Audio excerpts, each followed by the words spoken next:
तो कैसे हैं आप लोग? आई होप कि बिल्कुल घर जैसे नहीं है। तो आदत डाल लीजिए, जीवन में छोटी बड़ी समस्याएं तो आती ही रहती है। देखिए आज के इस वीडियो में हम लोग 10th क्लास के हिंदी का हम लोग बहुत ही इंपॉर्टेंट चैप्टर 5 चैप्टर जो नागरी लिपि गुणाकर मूले जी के द्वारा लिखा गया चैप्टर है, बहुत ही इंपॉर्टेंट है। एग्जाम में हमेशा क्वेश्चन पूछते रहता है।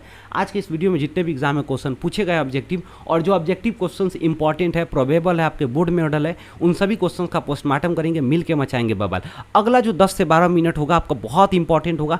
बहुत ही कम समय में आपका जो है चैप्टर का ऑब्जेक्टिव हम तैयार किए हैं, ठीक है ना। बस आप 10 से 15 मिनट भाई साहब टाइम दीजिए और बिल्कुल ये चैप्टर आपको बवाल बना देंगे, ठीक है ना। आपको एग्जाम में इससे ज़्यादा कुछ नहीं आएगा, बस केवल अच्छे से पढ़ लीजिए, समझ लीजिए, ठीक है ना। और मार्क्स जो लाना है भाई साहब, हम बार बार हमेशा वीडियो में कहते हैं ऑब्जेक्टिव का कमांड बनाइए और कमांड मेरे साथ मिलकर बनाइए। प्रत्येक सब्जेक्ट का ऑब्जेक्टिव मेरे चैनल पर मिलेगा। जाइए चैनल के वीडियो लिंक में, ठीक है ना, वहाँ पर आपको प्ले लिस्ट में टोटल का टोटल मिल जाएगा, या फिर आपको प्ले लिस्ट में भी मिल जाएगा। सॉरी, प्ले लिस्ट बोल रहे हैं, वहाँ पर तो मिल ही जाएगा। एक डिस्क्रिप्शन में भी सारे के सारे वीडियो का लिंक रहते हैं, वहाँ से आप देख लीजिए, उसको आप क्या कीजिए, तैयारी कर लीजिए, ठीक है ना। हम लोग क्या करते हैं आज के इस वीडियो में चैप्टर्स को थोड़ा सा समझते हैं। नागरी लिपि क्या है, ठीक है ना, और गुणाकर मूले जी के द्वारा लिखा गया अन्य कौन सी कृतियाँ हैं, ठीक है ना, और इसके बारे में थोड़ा सा जो है हम लोग समझेंगे, एक एक करके देखेंगे। सबसे पहला जो ये चैप्टर का नाम है भाई साहब, यहाँ पर हम लोग देख रहे हैं नागरी लिपि। क्या देख रहे हैं? नागरी लिपि। देखिए नागरी लिपि बेसिकली क्या है कि ये गुणाकर मूले जी के द्वारा लिखा गया है, ठीक है ना। गुणाकर मूले का जन्म जो था भाई साहब 1935 ईस्वी में हुआ था, ठीक है ना, महाराष्ट्र के अमरावती में, महाराष्ट्र के अमरावती जिला के एक गांव में हुआ था, ठीक है ना, गांव में हुआ था। इनका मृत्यु बेसिकली जो है भाई साहब 1907 ईस्वी में, इनका मृत्यु जो 1907 ईस्वी में हुआ था, ठीक है।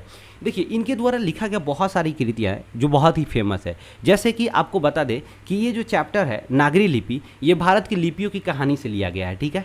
दूसरा इनकी अक्षर ज्ञान मतलब अक्षर कथा है। उसके बाद आपको बता देते हैं हम आपको सौरमंडल है, ठीक है ना, सूर्य है, नक्षत्र लोक है। बहुत सारी इंपॉर्टेंट जो चैप्टर्स है इनका, बहुत ही फेमस रहा है, इनका बुक बहुत ही फेमस रहा है, ठीक है ना। उसके बाद जो है ये गुणाकर मूले जी इस नागरी लिपि के इतिहास के बारे में बताते हैं, किस तरह यह नागरी लिपि का विकास हुआ और नागरी लिपि यानी कैसे देवनागरी लिपि बन गया और कैसे ये नागर शैली से ये नागरी लिपि बना, ठीक है ना, और कैसे नागरी लिपि नंदी नागरी जो है, और उसके बाद ये नागरी लिपि देवनागरी लिपि बन गया, ठीक है ना। हम इन सभी चीज़ों का चर्चा करेंगे इस वीडियो में, देखेंगे बहुत ही अच्छे ढंग से, बवाल मचाते हुए भाई साहब। जितना भी इंपॉर्टेंट क्वेश्चन है सभी क्वेश्चंस को एक एक करके देखेंगे। तो चलिए बिना किसी समय गंवाए मिल के मचाते हैं बवाल विद बहुत सारा क्वेश्चन। क्या कर रहा है कि नागरी लिपि निबंध, अरे भाई साहब ये नागरी लिपि निबंध के लेखक कौन है? ये क्या है भाई साहब? ये जो है ये एक प्रकार का निबंध है। ये जो चैप्टर एक प्रकार का निबंध है। इसके जो हम लोग पिछले वाले चैप्टर देखे हुए थे, आपको याद होगा, वो भाई साहब क्या था, एक ललित निबंध था, ठीक है ना, जिसका नाम क्या था, नाखून के उबड़ते हैं, ठीक है ना। तो यहाँ पर ये क्या एक प्रकार का निबंध है। निबंध नागरी लिपि ये किसके द्वारा लिखा गया था? गुणाकर मूले, ठीक है ना, गुणाकर मूले जी के द्वारा लिखा गया था। दूसरा क्वेश्चन, नागरी लिपि शीर्षक पाठ है साहित्य की कौन सी विद्या है? तो कौन सी विद्या भाई साहब? एक प्रकार का निबंध है। दूसरा क्वेश्चन से यहाँ पर क्या कह रहा है, दूसरा क्वेश्चन क्या कह रहा है भाई साहब यहाँ का, गुणाकर मूले द्वारा रचित निबंध कौन सा है? अरे यार ये वाला चैप्टर का आंसर, ये वाला क्वेश्चन का आंसर तुम दो, ठीक है ना। कह रहा है क्या, गुणाकर मूले का जन्म कब हुआ था? देखिए गुणाकर मूले का जन्म 1935 ईस्वी में हुआ था, और आपको पता है 1935 ईस्वी में क्या हुआ था, आरबीआई का स्थापना 1 अप्रैल को हुआ था, ठीक है ना। उसी से मिला जुला कर आप याद कर लीजिएगा, ठीक है।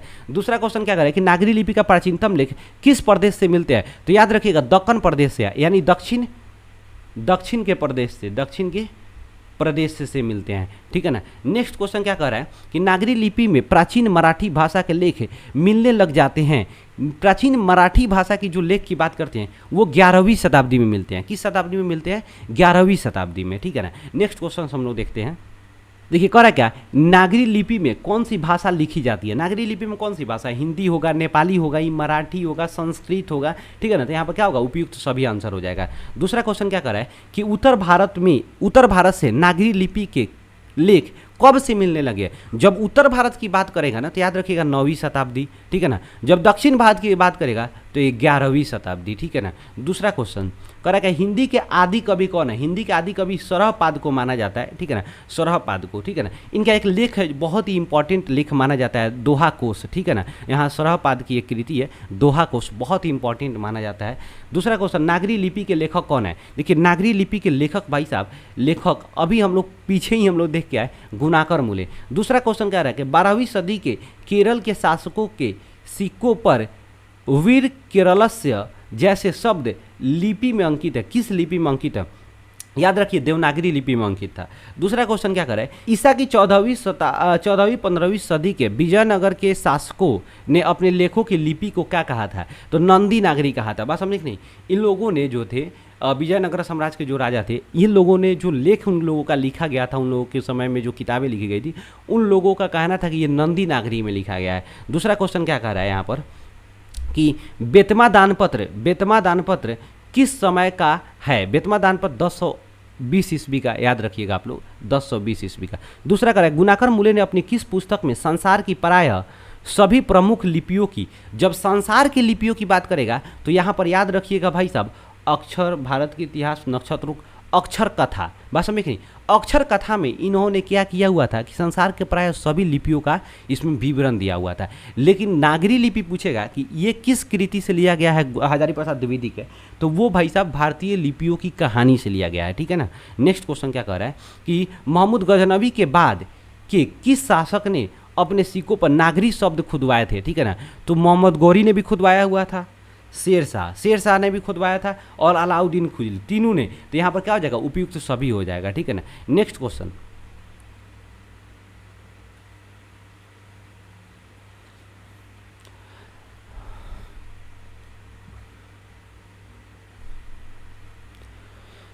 कह रहा क्या, उत्तर भारत में पहल यानी पहले, ठीक है ना, किस राजाओं के लेखों में नागरी लिपि देखने को मिलती है? उत्तर भारत में जब भी बात करें ना तो याद रखें गुर्जर प्रतिहारों के जो राजा थे, ठीक है ना, इनके जो लेख था ना उसमें नागरी लिपि का जो है वहाँ पर देखने को मिलता है। दूसरा कह रहा है कि नागरी लिपि का आरंभिक लेख हमें कहाँ से मिलते हैं? तो आरंभिक लेख कहाँ से मिलते हैं? दक्षिण भारत। दूसरा क्वेश्चन, नक्षत्र लोक किसकी कृति है? तो नक्षत्र लोक किस है? गुणाकर मूले। सौरमंडल, सूर्य, ठीक है ना, ये सब क्या है? आपको गुणाकर मूले के द्वारा लिखा। मराठी भाषा की लिपि क्या है? देवनागरी होगा। आंसर क्या हो जाएगा? देवनागरी लिपि। दूसरा क्वेश्चन का है क्या, धारा नगरी के कौन सा परमार शासक विधानुरागी थे? तो भोज राजा। धारा नगरी के कौन सा राजा थे? भोज राजा, जिनको विधानुरागी कहा गया था, ठीक है ना, विधानुरागी कहा गया। दूसरा क्वेश्चन कह रहा है क्या, चंद्रगुप्त का व्यक्तिगत नाम क्या था? देखिए चंद्रगुप्त व्यक्तिगत नाम, चंद्रगुप्त यहाँ द्वितीय का बात किया जा रहा है, जिसको देव के नाम से जाना जाता था। दूसरा क्वेश्चन क्या कर रहा है कि हिंदी भाषा की लिपि क्या है? ये यार तुम लोग बताओ भाई। दोहा कोश किसकी रचना है? अभी हम लोग जस्ट बात किए, दोहा कोश भाई साहब किसकी रचना है? सरहपाद की, और जिनको आदि कवि भी कहा गया। रामायण की रचना संस्कृत भाषा में हुई थी। संस्कृत सभी भाषाओं की जननी। तमिल, मलयालम, तेलुगु, कन्नड़ भाषाएं हैं। ये सब तमिल, मलयालम, तेलुगु, ये सब कहाँ की भाषा है? ये दक्षिण भारत की भाषा है, इस क्षेत्र की भाषा है, तो इसीलिए यहाँ पर दक्षिण भारत। देखिए क्या कह रहा है कि पहली बार देवनागरी लिपि के टाइप कब बने थे? तो याद रखिए करीब 2 सदी पहले, ठीक है ना। दूसरा क्वेश्चन कह रहा है क्या, अक्षरों लिपि निबंध गुणाकर मूले किस पुस्तक से लिया गया है? अक्षरों लिपि निबंध, ऑप्शन क्या दिया है? अक्षर का भारतीय लिपि कहानी दिया ना, यहाँ गलत आंसर छपा है, यहाँ क्वेश्चन हो गया है। यहाँ पर याद रखिएगा, यहाँ पर ऐसे है नागरी लिपि निबंध गुणाकर मूले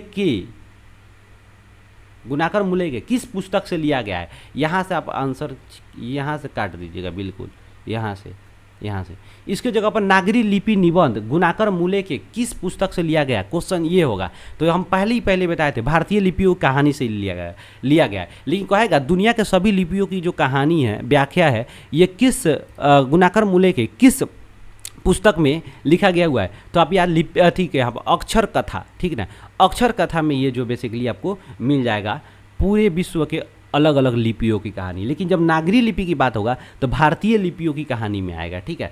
दूसरा क्वेश्चन कह रहा है क्या, अक्षरों की कहानी किसकी रचना है? गुणाकर मूले की रचना है। दूसरा कह रहा है क्या कि 9वीं सदी में सुदूर दक्षिण से प्राप्त वर्गुन का पलियम ताम्रपत्र किस लिपि में है? 9वीं सदी में सुदूर दक्षिण से प्राप्त दक्षिण से प्राप्त। वर्गुन का पलियम ताम्रपत्र किस लिपि में है? याद रखिएगा, नागरी लिपि में है। कौन सा लिपि में है? नागरी लिपि।